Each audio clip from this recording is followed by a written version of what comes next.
참 좋으신 하나님 감사드립니다. 정말 귀하고도 복된 만남을 이 행복한 교회 교인들과 만나게 해주셔서 감사드립니다. 하나님의 귀한 백성들 이 시간 은혜 주시기를 원합니다. 하나님이 우리를 택하시고 하나님의 자녀 삼아 주시고 이 교회까지 나오게 하신 이가 하나님이심을 깨닫고 오늘 이 기쁨과 즐거움을 같이 나누는 시간 되기를 원합니다. 예수님의 이름으로 기도합니다. 아멘. 감사합니다. 여러분들 중에서 멕시코 오셔서 저를 또 아는 분들도 계시고요. 제가 조금 제 소개를 할게요. 왜 멕시코에서 지금 사역을 하고 있을까? 저는 우리 어머니 아버지가 다 이북 사람들입니다. 그 국제시장이라는 영화 보셨나요? 거기에 마지막 배를 실제로 우리 엄마가 타려고 타러 나간 게 아니라 친구 배웅하러 나갔다가 그 집 식구 손에 이끌려서 그냥 강제로 그 배를 타고 헝남을 떠나게 됩니다. 그래서 이제 우리 엄마는 처녀로 그냥 부산에 도착하고요. 아버지는 정치범으로 몰려가지고 그날 밤에 사형을 당하는데 북한을 도망쳐서 육로로 이렇게 부산까지 도착해서 아버지는 원래 가정이 있었고요.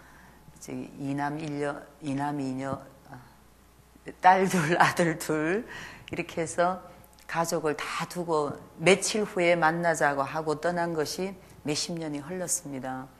그래서 부산에서 우리 엄마 아버지가 만나서 결혼을 해서 우리 3남매를 낳았고요.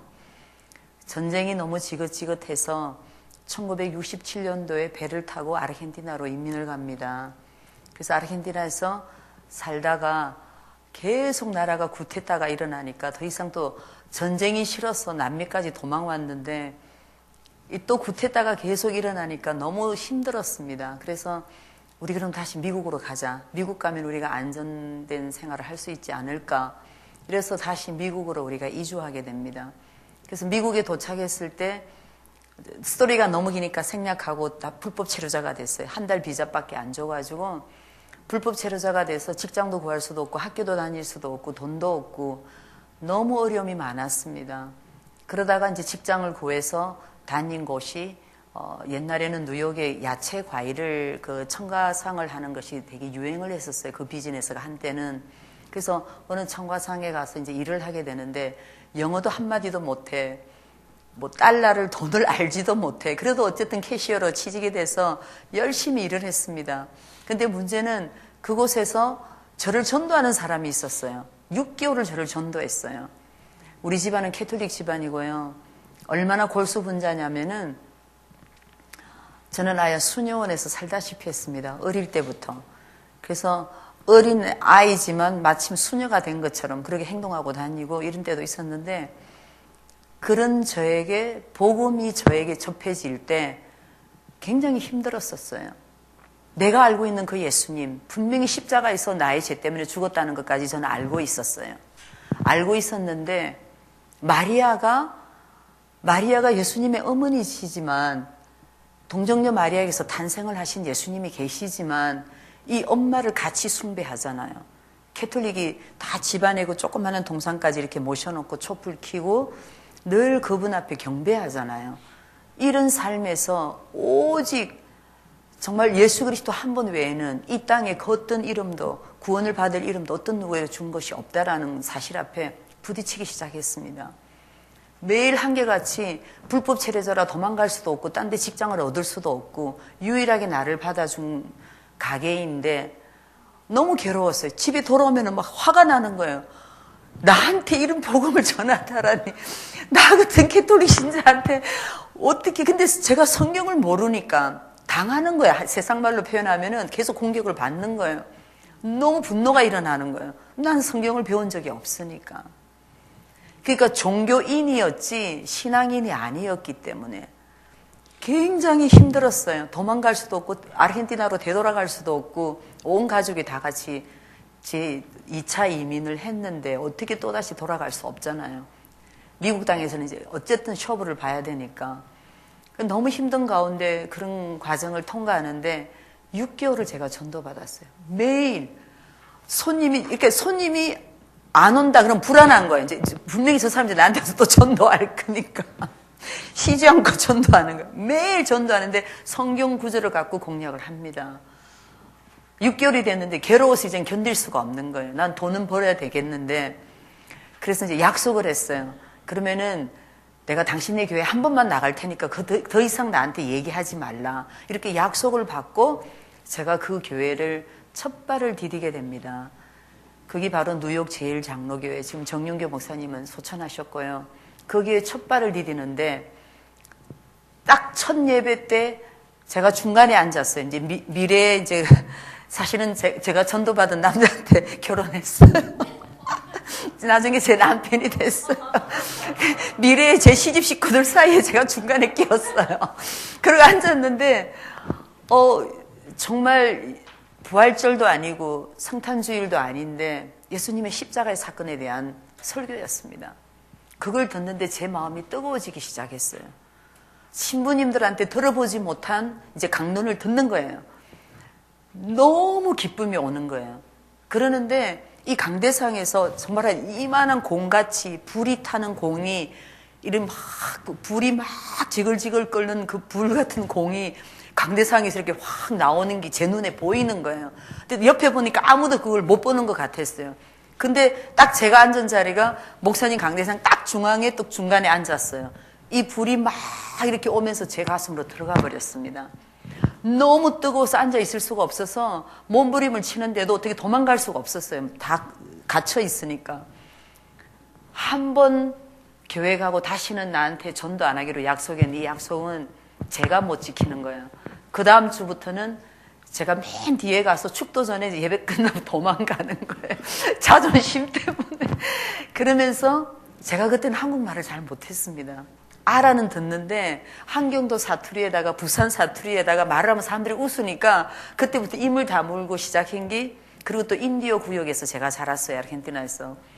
사연은 너무 깊고요. 어쨌든 그렇게 해서 예수님을 알게 됐습니다. 만났습니다. 인격적으로 예수님을 만나니까 너무 기쁨이 오고, 그래서 아르헨티나에 있는 친구들한테 국제전화를 다 했어요. 제가 친한 친구가 15명인데 13명이 장로 권사 딸들이에요.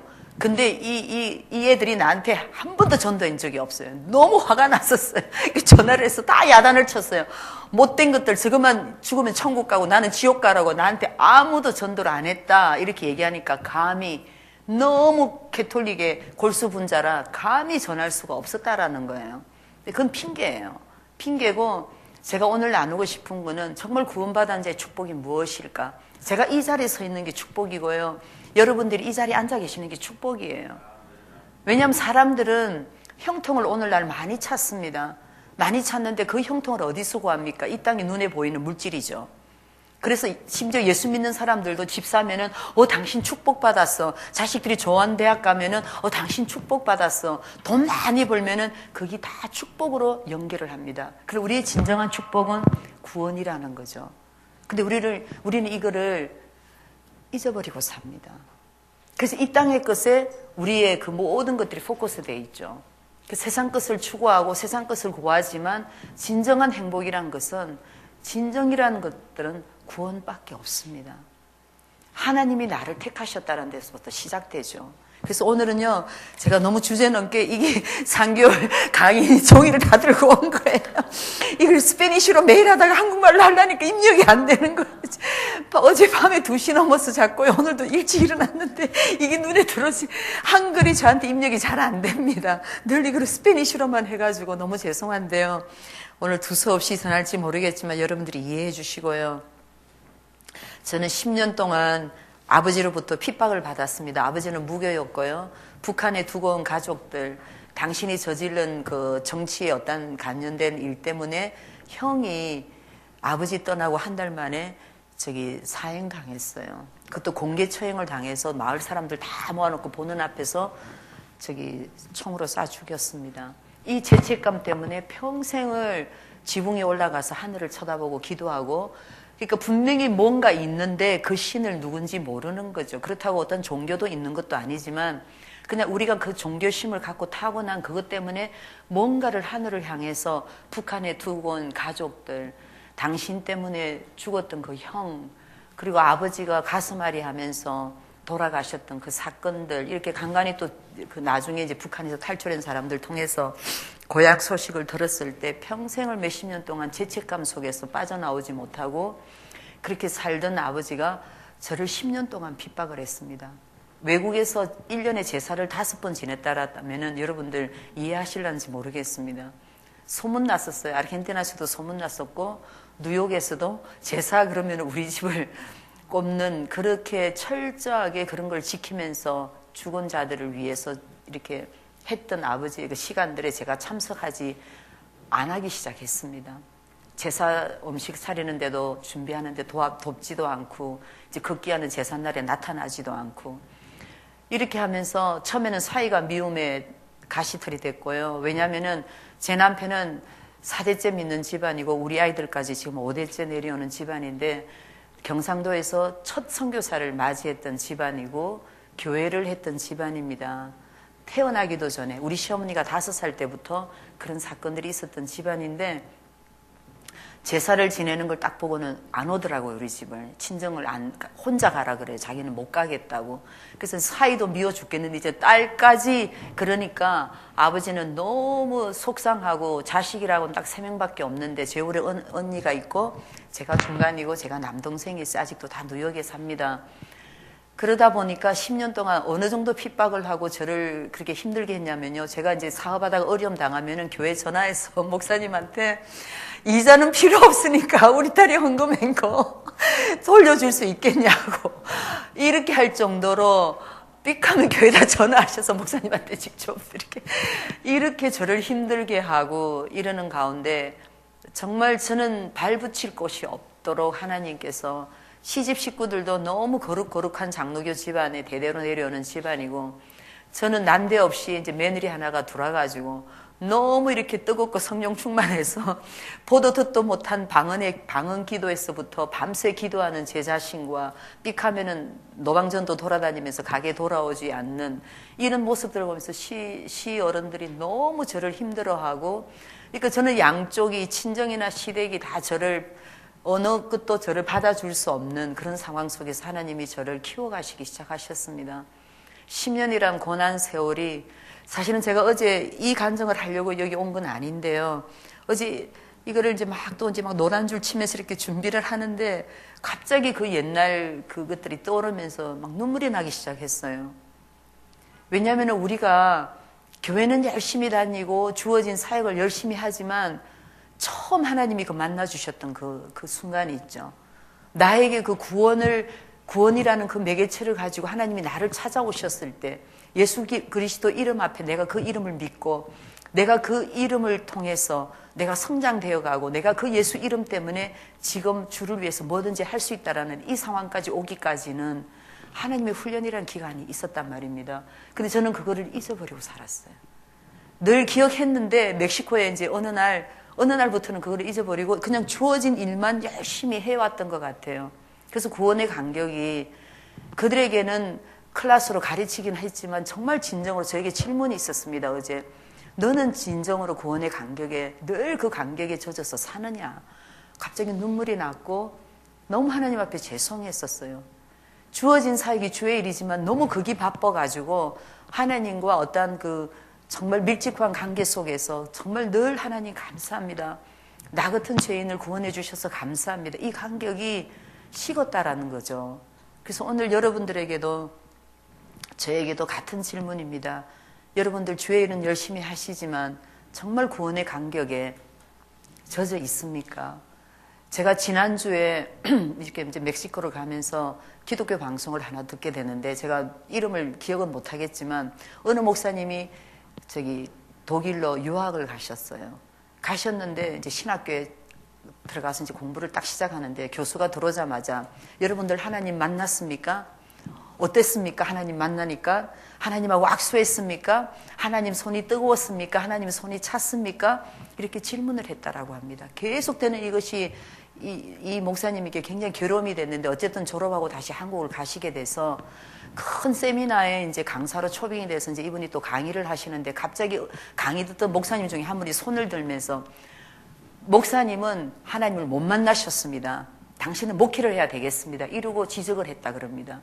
그리고 이제 세월이로서 이분이 나환자촌에 가서 이제 목회를 하게 되는데, 어느 아주머니가 이제 예배 끝나고 나서 너무 말씀의 은혜를 받고 목사님한테 악수를 청하는데 이 손에 손가락이 하나도 없는 거예요. 다 떨어져 나가고 그 손을 내밀면서 악수를 하는데 순간적으로는 악수를 할 수가 없었다라고 그럽니다. 근데도 교인이니까 할 수 없이 이렇게 악수를 했는데 깨달은 게 하나님을 만났다라는 거죠. 그래서 정말 우리가 하나님을 만난 것이 어떠한 사건들이 다 계기가 있을 거라고 저는 믿습니다. 물론 남편이 저를 전도하고 제가 첫발 디뎌서 그 교회에서 그 남이 보지 못하는 그 불덩어리가 제 가슴을 파고 들어갔지만 예수님을 인격적으로 만나는 데는 또 시간이 조금 걸렸습니다. 걸리고 너무 이 예수님이 좋아서 정말 신앙생활에 누역 10년 넘는 이 신앙생활이 저에게는 평생에 잊어버릴 수 없는 평신도지만 거의 매일 나가서 노방전도, 그리고 제가 처음 교회 나갔을 때 미래의 우리 시아버지가 성경책을 하나 이렇게 선물 주시더라고요. 그게 너무 감사해가지고 제가 전도하는 사람은 저는 항상 성경책을 사다 줬었어요. 제가 받았을 때 너무 좋았기 때문에. 그리고 저는 하나님 말씀을 캐톨릭 성당에 있을 때는 이건 거룩한 책이고 신부님들만 볼 수 있고 신부님들만 만질 수 있지, 평신도는 이거는 만져도 안 되고 이렇게 열어서도 안 된다라고 저는 그렇게 배웠습니다. 이것이 교회 가니까 애기들까지도 다 가르칠 수 있는 책이더라고요. 너무 화가 나고 너무 기쁘기도 하고 너무 분노가 나고 캐톨릭을 향해서. 그래서 저는 한때는 캐톨릭을 향해서 굉장히 이렇게 전도를 많이 나가서 죽을 뻔도 몇 번 하고 이런 일도 있었는데요. 중요한 거는 우리가 갖고 있는 이 구원이라는 거, 너무 사람들이 쉽게 생각하고 감사가 없는 이 구원, 단으로 남아버린 이 구원의 오늘날의 이 구원은요, 삼위일체 삼위 하나님께서 이루신 협동작품입니다.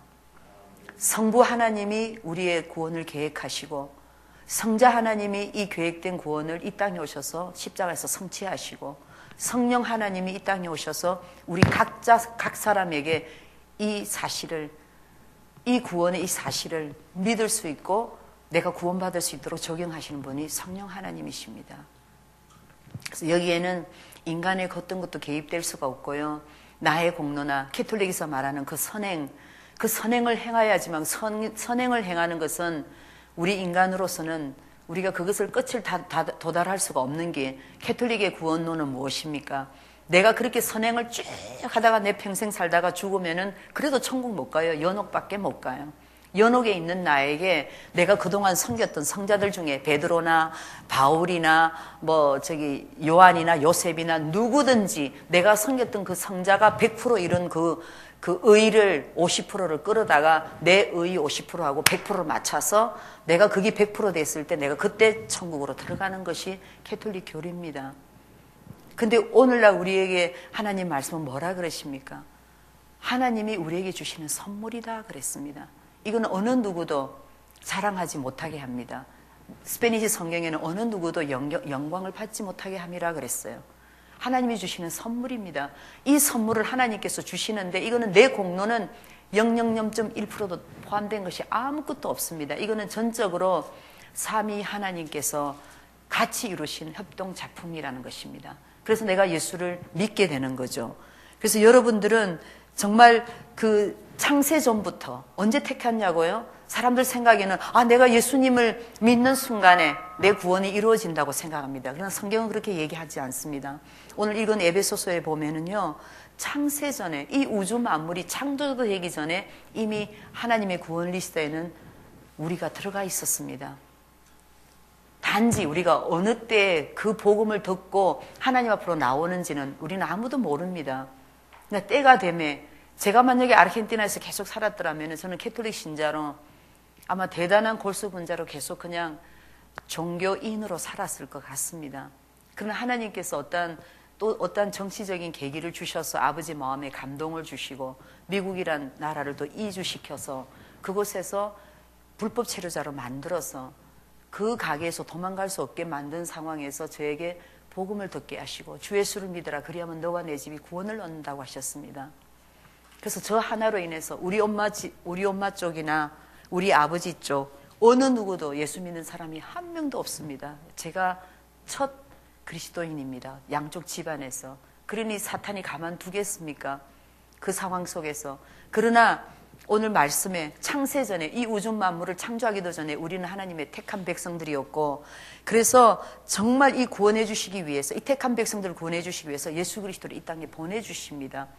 시간이 차고 그 때가 되매 예수님께서 이 땅에 오셨고, 정말 그 구원을 설계해낸 그 구원의 그것을 예수님께서 십자가에서 못 박혀 죽으심으로써 우리가 구원을 받게 됩니다. 죄의 삭은 사망이라고 하셨습니다. 예수님께서 십자가에서 보여주신 것이 무엇입니까? 하나님의 사랑과 공의를 우리에게 보여주셨습니다. 그리고 예수님은 우리를 위해서 대속하셨죠. 그거는 우리의 죄를 위해서 대신 죽으셨습니다. 그리고 하나님의 진노를 십자가에서 또 풀어주셨고요. 우리의 죄와 죽음에서 해방시켜 주셨습니다. 그리고 우리를 하나님과 교제할 수 있도록 하나님이 계시고 내가 있습니다. 죄라는 담이 가로막혀 있기 때문에 하나님이 나에게 오실 수 없고 내가 하나님께로 갈 수가 없었습니다. 그러나 예수님께서 화목 제물로 죽어주심으로써 이 죄의 담이 헐어질 때 하나님이 나에게 오시고 내가 하나님께로 갈 수 있는 이것을 우리는 신앙이라고 부릅니다.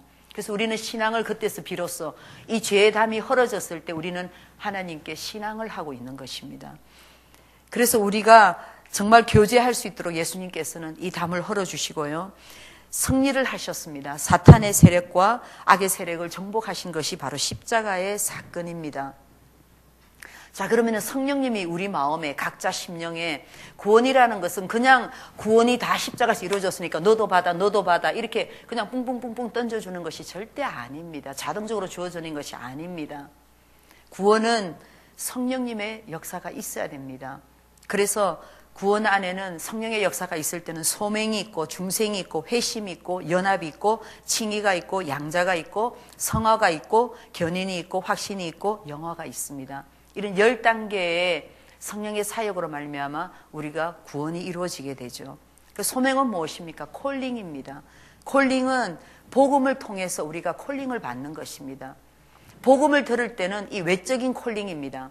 그래서 복음을 다 이렇게 같이 들어도 이 외적으로 듣는 사람들은 다 듣게 되죠. 귀가 있으니까 병어리가 아니고 귀머리가 아닌 이상은 다 듣습니다. 그러나 내적의 콜링은 이너 콜링은 성령님의 역사입니다. 그거는 내 의지도 아니고 내 노력도 아닌 것입니다. 성령님이 내 마음에 감동을 주시죠. 루디아의 사건을 보면은 사도행전 16장에 보면은 뭐 어디가 나옵니까? 사도 바울이 빨래터에 있는 여자들에게 그 있는 사람들에게 복음을 전합니다. 그게 죄송해요. 자꾸 스페니시가 나오려고 그래서 루디아가 거기에 있었죠. 근데 그 많은 사람들이 빨래터에서 복음을 듣는데 성경은 뭐라고 14절은 뭐라고 지시하고 있습니까? 주께서 예수님이 그 마음을 열어주셨다라고 표현되어 있습니다. 복음을 전할 때 주님이 우리의 마음을 열지 않으면 절대 외적 콜링으로 끝나버립니다. 내적 콜링은 주님께서 우리의 마음의 문을 열 때 내적 콜링이 이루어지는 것입니다. 이것을 성령의 역사라고 우리는 부릅니다. 그래서 리디아의 마음에 우리 성경은 조금 다르게 되어 있지만 저는 이렇게 스페니시 성경을 보기 때문에 스페니시 성경에는 사도 바울의 말하는 것을 집중했다라고 되어 있습니다. 사도 바울이 하는 말을 집중할 뿐만 아니라 그것이 무엇인지 정말 관심을 갖고 집중했다 이렇게 표현되어 있습니다. 그래서 그 루디아의 마음에 바울의 말을 따르게 했다라고 이렇게 얘기하고 있죠. 그래서 우리는 외적 콜링과 내적 콜링이 있음을 알으셔야 합니다. 외적 콜링이 있는 사람은요, 교회 오래 나오지 못합니다. 사건들이 이루어지면은 어떤 어려움을 당하면은 교회를 떠납니다. 교회를 떠나고 많은 불평이 있고 많은 사람들에게 핑계를 대고 이런 일들이 많이 일어나죠. 그 또한 우리는 알지 못하는 일이지만 어쨌든 내적 콜링이 있는 사람은 오늘 여러분들과 제가 이 자리에 있다라는 사실입니다. 이것이 증거입니다. 외적 콜링이 없으면 우리는 교회 나올 수가 없습니다. 아무리 교회 나오래도 자기 발로 나오기가 진짜 힘든 겁니다. 왜? 복음은 들어서 알지만 내 마음에 아무런 감동이 일어나지 않았기 때문에. 중생은 무엇입니까? 성령의 내주하심으로 나의 성량을 바꿔주시는 것입니다. 이것은 우리가 갖고 있는 지성의가 변하는 것이 아니라 내 영혼의 중심인 우리가 말하는 마음의 변화를 일으키는 것이 중생이라고 할 수 있습니다. 이것 또한 사람의 노력으로 힘으로 되어지는 것이 아니고 성령으로 되어진다라는 것이죠. 니고데모가 예수님께 찾아왔습니다.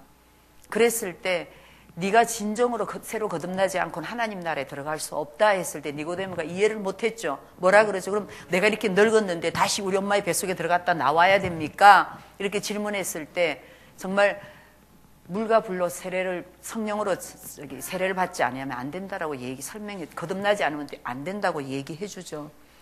그래서 정말 우리가 성령 안에서 거듭나지 않는다면, be born again 하지 않는다면 우리는 결탄코 중생을 입었다고 할 수가 없습니다. 회심은 그럼 뭘까요? 제가 이제 멕시코 동전을 하나 들고 왔는데요. 이게 10페소짜리입니다. 10페소면은 여기 돈으로 한 8센트인가? 이게 지금 모든 동전이 얼굴이 두 개가 있죠. 투 페이스가 있어요. 회심이라는 이 단어 안에는 믿음과 회개가 붙어 있습니다. 하나입니다. 동전이 하나인데 투 페이스를 가지고 있는 것과 같이 회심이라는 이 단어 안에는 믿음과 회개라는 단어가 같이 들어 있습니다. 회심이야말로 우리의 지정의가 바뀌는 것입니다. 내 지성과 내 감정과 내 의지가 마부라는 내 자신이 나의 지성과 나의 감정, 나의 의지를 끌고 세상으로 다녔던 내가 예수 그리스도를 만나고 나니까 내 지성과 내 감정과 내 의지, 마부인 내가 이제는 세상으로 끌고 가는 것이 아니라 내가 그리스도께로 끌고 가는 것입니다. 이거는 내가 프리웨이를 달리다가 표지판을 보니까 내가 지금 길을 잘못 가고 있어요. wrong way. 그러면 어떻게 해야 되죠? 우리가 유턴을 해야 됩니다. 그래서 가서 유턴하고 오는 것을 회심이라 그럽니다. 세상으로 향했던 내 인생이 이제는 완전히 유턴해서 하나님께로 내 발걸음이 완전히 향해지는 것을 회심이라고 합니다. 다시 한번 말씀드릴게요. 이 동전에는 투 페이스가 있어요. 믿음과 회개라는 페이스, 그게 있습니다. 회심은 정말 내 속에서 성령님의 역사로 인해서 내 지정의가 완전히 변화되는 것을 얘기하는 것입니다. 세상을 향했던 내 삶이 이제는 전인격적으로 예수 그리스도를 향해서 가는 것을 얘기하는 것입니다. 정말 회개하고 내가 이 예수 그리스도를 믿는 것을 말하는 것입니다. 그리고 또 연합이 있죠. 그리스도와 하나 되게 하십니다. 멕시코 사람들은 이 연합을 굉장히 좋아합니다. 그래서 우리는 교회 나오는 사람들을 뭐라 그러죠? 그냥 교인이라 그렇게 얘기하죠. 교인이라고 얘기하나요? 한국 교회들은 뭐라고 얘기하죠? 성도 이렇게 얘기하죠. 멕시코 사람들은요, 예수님의 지체라고 얘기를 합니다. miembros. 예수님의 몸이 계시는데 우리가 손과 눈과 코와 입과 귀와 발이 되는 예수님의 지체를 교인들을 miembro라고 부릅니다. 그래서 얘기할 때 연합 그러면 이들은 이제 눈이 반짝 뜨죠. 이제 그 전까지는 이제 모르던 걸 들으니까 이제 기죽어 있다가 연합 그러면 이제 아니까 이제 눈들이 반짝반짝해집니다. 그래서 정말 내가 연합된 삶을 살기 때문에 내가 따로 어떠한 삶을 사는 것이 아니라 그리스도 안에서 하나 되어서 이렇게 살게 되는 삶을 얘기하죠. 자, 제일 중요한 것은 저는 칭의라고 생각합니다. 칭의는 구원의 꽃이라고도 부르기도 하죠. 칭의 때문에 옛날에 참 많은 하나님의 사람들이 이 칭의 앞에 깨지는 사건들을 우리가 보게 되는데요. 원래는 우리가 정말 뭐라 그럴까요? 믿음으로 의롭다함을 받지 않습니까? 내 행위가 아닙니다. 믿음으로 의롭다 행함을 받는데 이것이 개신교의 시작이라고 볼 수 있습니다. 그래서 로마 가톨릭은 중세 때부터 지금까지 어떻게 하고 있죠? 행위로 구원받는다. 너의 자력으로 구원받는다. 인간의 노력으로 구원받는다. 이렇게 지금까지 이 교리를 가리키고 있습니다. 그러나 루터는 이것을 고민했죠. 사람이 어떻게 하면 구원을 받을 수 있을까? 인간의 그 의로움에 대한 문제 이것을 굉장히 힘들어했습니다. 어떻게 해결할 그 길이 없지만 어거스틴의 책을 통해서 루터가 은혜의 교리에 눈을 뜨게 됩니다. 그러면서 로마서 1장 17절에 복음에는 하나님의 의가 나타났어. 이것을 발견하게 되고 중세교회가 잃어버렸던 구원의 진리를 루터가 1000년 만에 재발견하는 것이 바로 칭의입니다. 이 칭의를 통해서 여러분들이 알아야 될 것은 제가 이 칭의하다가 어제 사실은 좀 울었습니다. 왜냐면요, 하나님께서는 1990년도에 저에게 북한을 갈 수 있는 길을 열어주셔가지고 북한에 가서 첫 발걸음에 37명의 예수 그리스도를 구조하는 역사가 일어났고요. 성경책을 70권을 가져갔는데 70권이 그냥 뭐 어디 갖다 버리고 뭐 어디 감춰놓고 이게 아니라 실제로 복음 들은 자들에게 손에다가 성경책을 전달할 수 있었던 그런 하나님이 그런 은혜를 주신 적이 있습니다. 그래서 칭의는 의롭다고 선언해 주시는 것입니다. 죄인인 우리가, 재판을 받아야 될 우리가, 정말 그 죄값을 치러야 되는 우리가 하나님이 죄 없다라고 선언해 주시는 것입니다. 이것을 우리가 칭의라고 말합니다. 의롭다고 선언해 주시는 겁니다. 의는 없나니 이 세상에 의는 한 명도 없다고 했습니다. 그래서 칭의는 전적으로 그리스도의 구속 사역의 결과라고도 말할 수 있습니다. 그래서 북한에 가면요, 그 공산주의 국가가 되고부터는 한자를 가리키지 않았기 때문에 저들은 한자에서 오는 단어를 전혀 모릅니다. 지금은 좀 달라졌지만. 그래서 정직하다는 단어를 들어본 적이 없습니다. 이들은 꼿꼿하다. 그래서 사람이 죽으면은 살았을 때 꼿꼿하게 못 살았기 때문에 죽으면은 이렇게 밧줄로 그 사람들이 이렇게 막 동입니다. 우리 수의복 입히듯이 죽은 시체에다가 이렇게 밧줄로 이렇게 동여가지고 시체를 묻습니다. 죽었어라도 꼿꼿하게 누워있으라고 이렇게 합니다. 그래서 칭의는 우리가 바르게 살 수 있도록 정말 하나님께서 예수 그리스도로 말미암아 그 믿음으로 정말 얻는 이 믿음이지만 정말 나의 선행은 아무런 공헌이 없습니다. 선행은 신자의 삶에 있어서 중요하지만 예수 그리스도를 칭의는 예수 그리스도를 바라보게 합니다. 그래서 구원의 확신에 도움을 주는 것이 칭의입니다. 그래서 바로 살 수 있도록 하나님이 은혜를 주시고요. 그래서 아버지께서 정말 이 칭의를 통해서 죄송해요. 제가 한글이라 지금 좀 힘든데요. 심판장이신 하나님이 죄인들에게 정말 무죄를 선언하는 것입니다. 여러분들 잊지 마십시오. 우리는 죄인이고 우리는 죄값을 치러야 되지만 무죄를 선언해 주는 것입니다. 그래서 정말 우리 속에 어떠한 경험적인 변화가 생겼다는 것을 말하는 것이 아닙니다. 칭의는 우리에게 신분의 변화를 주시는 것입니다. 잊지 마십시오. 죄인이 의인이 되는 신분을 얻었다라는 것입니다. 그래서 이 근거는 어디에 둘 수 있습니까? 예수님이 십자가에 달려 죽으심으로써 우리의 죄값을 지불하셨다는 데 있고요. 율법을 온전히 순종하여 우리의 의의 값을 지불하신 사실에 있다는 것이 바로 근거입니다. 그래서 여러분들 칭의의 소극적인 면에는 죄 용서를 받은 것이고요. 칭의의 적극적인 면은 그리스도의 의를 받았다는 것입니다. 사실 멕시코에서는 옷 2개를 갖고 다닙니다. 흰색, 까만색을 가지고 다녀서 제가 사실은 이제 성가대 가운을 하나 빌려달라고 그러려고 했는데 칭의는요, 우리의 이 죄옷을 입고 있는 이 죄옷을 벗어서 십자가에 드렸습니다. 그래서 예수님의 의의 옷을 우리에게 입혀주셨습니다. 우리가 죄의 옷을 벗은 우리가 벌거벗은 대로 하나님 앞에 설 수는 없습니다. 하나님 앞에 서는 자는 의의 옷을 입어야 되기 때문입니다. 그러면 우리의 죄의 옷은 십자가에 전가되었고 예수님의 그 의의 옷이 나에게 입혀졌을 때 예수님이 나를 바라볼 때 절대 다이렉트로 바라보지 않습니다. 내가 입고 있는 이 의의 예수님의 옷 때문에 하나님께서는 예수님의 옷 때문에 이 의의 옷 때문에 나를 바라보시는 것입니다. 그래서 우리도 많이 착각을 하죠. 내가 예수 믿고 구원받았으니까 하나님이 나에게 어떤 다이렉트로 이렇게 한다. No, 그건 아닙니다. 칭의를 통해서 보면은 내 죄의 옷이 완전히 뺏겨졌고 예수님의 의의 옷이 나에게 입혀졌기 때문에 하나님께서는 예수님을 통해서 나를 바라보시는 것입니다. 그래서 우리가 여기에 있어서 착각을 안 했으면 좋겠고요. 그래서 중요한 것은 예수님이 십자가에서 죽으심으로써 우리가 제 사함을 받게 됩니다. 예수님께서 부활하심으로써 우리가 의를 입고요. 정말 우리가 영생을 얻은 것입니다. 그래서 십자가에서 이루어진 사건이 무엇입니까? 내 죄 사함을 받고 내가 의롭다 칭함을 받는 것이 십자가의 사건이라고 할 수 있겠습니다.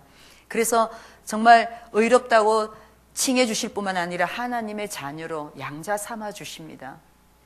예전에는 우리가 마귀의 자식이었는데 이제는 하나님의 자녀가 됐죠.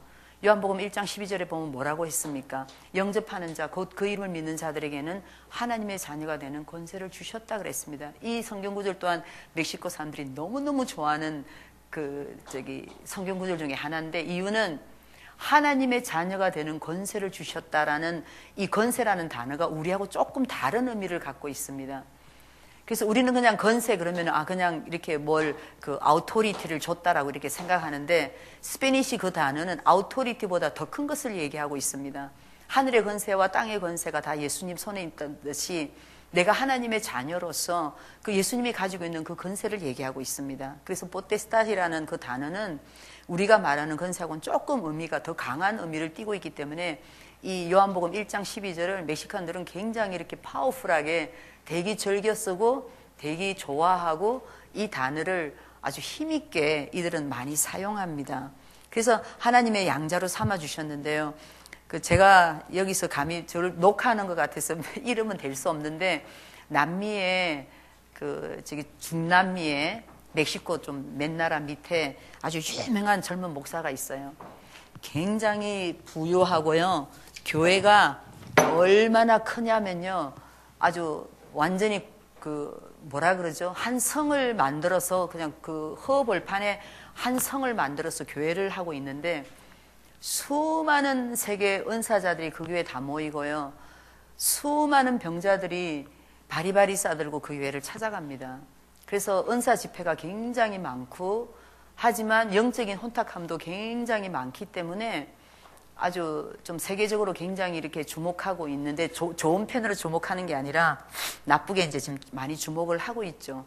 특히 우리 보수주의 쪽에서는 이단시 하는 그분이 어느 날 남미를 다니면서 집회를 하면서 어떻게 이렇게 양자에 대해서 가르쳐 놨냐면은, 예수님은 우리의 맏형이다, 우리는 주니어들이다, 이렇게 가르쳤어요.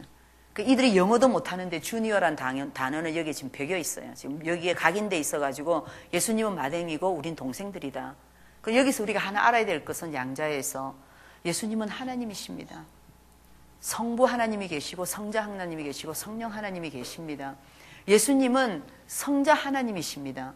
근데 이들은 그 하나님이신 예수님이 어떻게 피조물인 우리하고 똑같을 수가 있겠습니까? 저분은 하나님이시고 우리는 피조물입니다. 어떻게 피조물이 동등되게 예수님은 맏형이고 우리는 주니어라고 얘기할 수 있겠습니까? 이 가르침이 거의 남미 전 지역에 이게 각인돼 있어요. 그래서 우리가 이 공부를 가르칠 때 참 힘들었어요. 양자 부분에. 이분들이 이거를 뺏겨내고 이 내용들을 담아 넣는 게 쉽지가 않았어요. 참 많이 어려움이 있었습니다. 양자 부분에. 칭의와 양자에서 많이 어려움이 있었는데요. 어쨌든 그분은 우리의 창조주시고 우리는 피조물입니다. 그래서 우리는 입양된 거지 동등될 수가 없다라는 걸 여러분들도 아셨으면 좋겠고요. 성화 과정이 있습니다.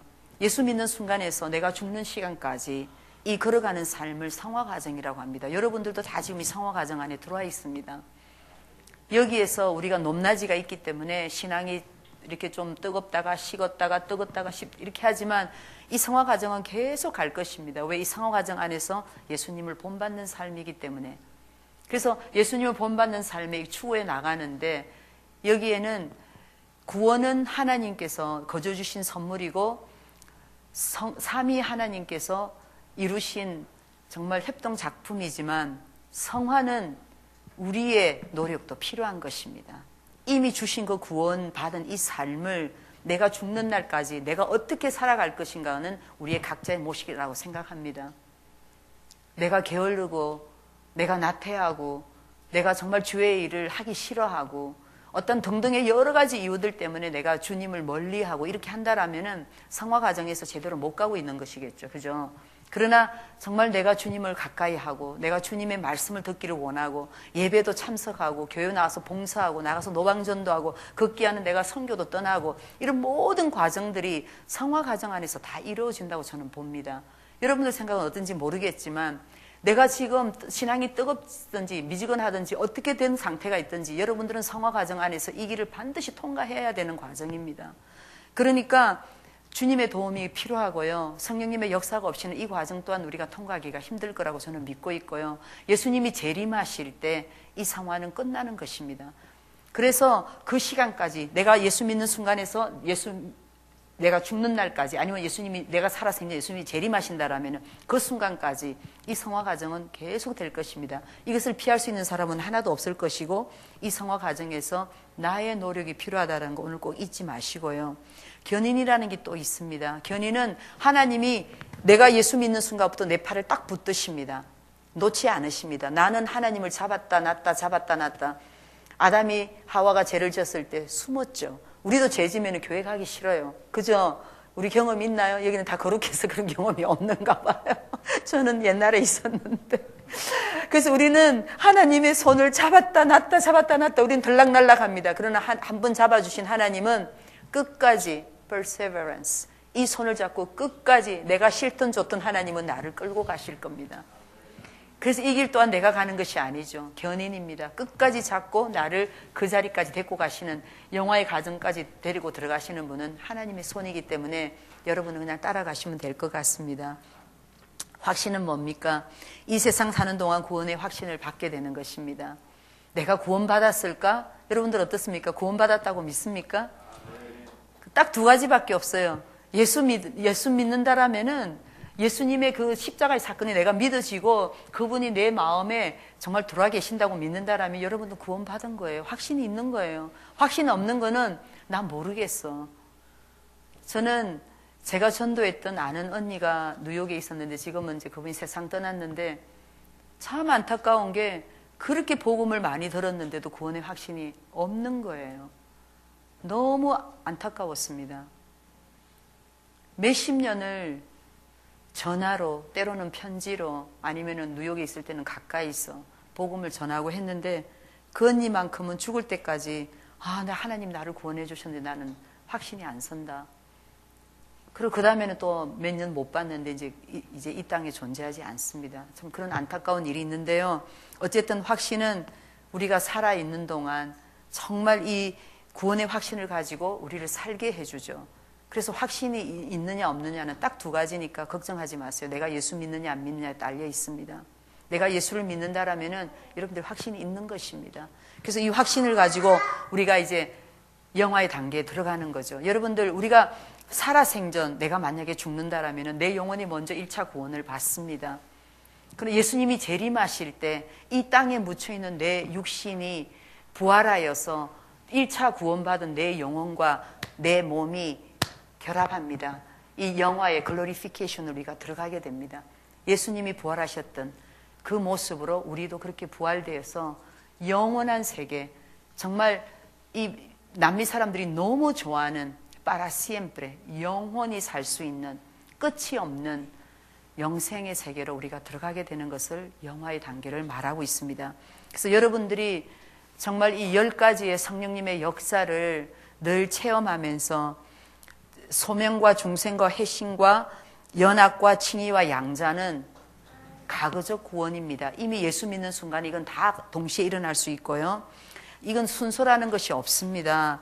동시에 다발적으로 일어날 수 있고 내가 느끼지 못하더라도 이건 서서히 일어나고 있는 것이고요. 그러나 성화와 견인과 확신과 이 세 가지는 현재적 구원입니다. 지금 우리가 살아가고 있는 이 땅에서 다 일어나고 있는 구원입니다. 구원의 마무리인 영화는요, 내가 죽었을 때, 내가 하나님 나라 들어갔을 때, 이 완성이 될 때 영화 단계를 우리가 들어가게 되는데 이걸 미래적 구원이라고 합니다. 그래서 우리는 지금 구원을 이루어가고 있는 중입니다. 예수 그리스도를 통해서 받은 이 구원을 이루어가고 있는데 여러분들 믿음에서 떨어지지 마시고요. 그렇다고 우리가 아까 예정론을 시간이 없어서 다 말씀 못 드렸지만 하나님이 창세전에 우리를 택하셨습니다. 그죠? 택하셨기 때문에 우리의 사명은 나가서 전도하는 것입니다. 나가서 전도를 해야지만 우리의 사명을 다하는 것입니다. 왜냐하면 우리는 누가 택자인지 알지 못하기 때문에. 저에게도 정말 어떤 사람이 다가와서 저에게 집중적으로 6개월 동안 저에게 전도했던 것과 같이 안 되면 될 때까지 전도를 해야 됩니다. 저는 그런 전도 참 많이 했고요. 그래서 불신자들, 불교 신자들, 캐톨릭 신자들 집중적으로 굉장히 많이 그렇게 했고요. 그 이유 때문에 선교도 다니는 거고요. 그래서 북한에 그렇게 3번을 그런 식으로 하나님이 기회를 주셔서 북한 3번 갔다 오고요. 그리고 중국을 7년 이상을 성경을 밀반입시키는 사역을 그렇게 했습니다. 한 번도 들킨 적이 없고요. 이건 자랑하려고 지금 이 간증 드리는 것이 아니라 예수님 까닭에 내가 만난 예수님이 너무 좋았어. 나 같은 사람이 무엇인데 하나님이 내가 무엇이라고 나를 구원해 주시고 독생자를 이 땅에 보내주셔서 나 대신에 십자가에서 죽게 하셨다는 이 사실이 너무 감격스러워서 견딜 수가 없어서 그래서 중국 땅을 안 다니는 곳이 없었습니다. 성경을 들고 나갈 때도 기본이 300권, 보통 400권씩, 그것도 탐손2로, 그리고 우리 조선족들 리더들에게 이걸 갖다 주면은 신학교를 갖다 준다고 한때는 그렇게 얘기했었습니다. 그때는 성경 구하기가 너무 힘들었고요. 북경공항에 성경을 2권 이상을 들고 갈 수가 없었고, 성경 들고 들어가다가 적발되면은 2,500불 벌금이 있었고, 2번째 적발되면은 2,500불 벌금 플러스 제일에 가는, 영창에 가야 되는 그런 아주 간판들이 있었습니다. 그럼에도 불구하고 이 구원의 간격 때문에 그 많은 성경책을, 그때는 남편과 같이 사역을 했습니다. 그래서 중국 땅을 안 밟아본 데가 없고요. 조선족이 산다라는 데는 다 찾아다니면서 만주에서부터 길림성으로 흑룡강으로 다 두루 다니면서 그들에게 성경책을 전달하고요. 이렇게 했습니다. 그리고 마지막으로는 탈북자 사역을 했는데요. 이제 이 간증하고 제가 마칠게요. 멕시코 사역보다도 오늘은 좀 북한과 중국 이 얘기를 조금 더 하고 싶습니다. 그 탈북자들 중에는 저의 조카들이 있었어요. 조카들이 있었는데요. 북한 안에서 목숨 걸고 복음 전하는 조카들이 몇 명 있습니다. 이름은 바뀔 수가 없고요. 그래서 이제 2명을 데리고 제가 인천 가는 배를 타려고 이렇게 줄을 서서 이렇게 하나씩 이제 그 인민국 그걸 패스하는데 저는 통과했어요. 미국 시민권이고 미국 여권인데 제 옆에 줄에 있는 조카들이 제 눈앞에서 다 잡혔어요. 그래서 이제 잡혀가는데 이 속이 불이 나는데도 어떻게 할 수가 없었어요. 그럼 저까지 잡히니까. 그래서 이들을 놓쳤습니다. 그리고 한 명은 임신해 있었기 때문에 굉장히 영리하고요. 신약을 손으로 써서 저한테 인편으로 서울까지 전달한 적도 있어서 제가 서울에서 그 신약 한 권을 받은 적이 있고요. 친필로 써서 성경이 귀하니까 성경을 서로 다 이렇게 써서 이렇게 옮깁니다. 그래서 이런 성경은 없지만 공책 성경은 많이들 지하교회 교인들이 거의 다 가지고 있다고 저는 알고 있습니다. 그래서 이 조카를 17년 전에 제 눈앞에서 이렇게 놓쳤는데요. 한 명은 수용소에 가서 지금까지 소식이 없고요. 한 명은 얼마 전에, 몇 주 전에 한국에서 전화가 왔어요. 전화가 왔는데 제 남편한테서 전화가 온 거예요. 누구를 찾았다고. 17년 만에. 한국 온 지가 벌써 7, 8년 된 거예요. 자기도 고모를 찾아서 온 데를 다 헤매고 저도 계속 중국의 사람들 통해서 찾는데 미국 선교사 따라가는 거 본 거 마지막이고 더 이상 아무도 이 아이의 소식을 몰랐습니다. 이미 아이가 하나는 북한에서 낳고 하나는 중국에 와서 낳았는데 이들이 2월 달이면은 압록강을 육로로 건넙니다. 다 강이 어니까. 근데 이제 건널 때 식구들이나 친구들끼리 약속을 합니다. 강을 건너기 전에. 만약에 뒤에서 총살을 하기 시작하면은 뒤돌아보지 말 것. 내가 쓰러져 죽더라도 절대 잡지 말 것. 무조건 앞만 보고 강을 건널 것. 이게 이제 북한 사람들의 어떠한 그 약속입니다. 강을 건널 때. 그래서 2월 달이 제일 이렇게 두껍게 얼음이 올 때이기 때문에 2월 달에 굉장히 많이들 이렇게 강을 건너서 이렇게 탈북을 하는데요. 그 조카도 그렇게 해서 탈북했던 조카인데 임신했을 때 잡혀갔어요. 그래가지고 배가 아프다고 거짓말을 하고 병원에 입원을 시켰는데 옷을 싹 다 빨갛게 끼고 팬티만 입혀놓고 병원에 눕혀놓은 거예요. 도망 못 가게. 근데 너무 영리하니까 하나님 지혜를 주신 것 같아요. 그래서 이제 그 병원에 그 덮는 그 시트 하나 이렇게 걸치고 화장실 가겠다고 이렇게 나왔는데 그 지키던 가드가 잠들었더래요. 그래서 그냥 그 자리에서 그냥 계단으로 내려와서 그냥 무조건 택시 타고 도망을 간 거예요. 그래서 이제 그 아기가 탄생해서 이제 남편이 가서 이제 이름을 한나라고 지어주고 그리고 돌아왔는데 그러고는 더 이상 소식이 끊어졌습니다. 더 이상 알 길도 없고 죽었는지 살았는지 알 수도 없고 엄청나게 그 탈북했던 사람들을 잡아갔기 때문에 계속해서 잡아가고 마지막으로 잡아갈 때는 지금 여기는 빵꾸내죠. 그래서 철사에다 다 끼웁니다. 이 굴비 이렇게 끼듯이 다 생선 끼듯이 사람을 도망 못 가게 여기다가 빵꾸를 내서 철사에서 다 이렇게 해서 끌고 들어가거든요. 지금은 그렇게 갑니다. 근데 이제 이 조카가 이제 탈북해가 중국에서 실제로 다른 선교사를 만나서 도움을 받고 신학교를 가게 돼요. 중국에서. 그리고 전도사가 돼가지고 한국을 나옵니다. 이제 어떻게 뭐 나올 길이 생겨가지고 나와서 지금 한국 나온 지 7, 8년 됐는데 교회를 하고 있어요.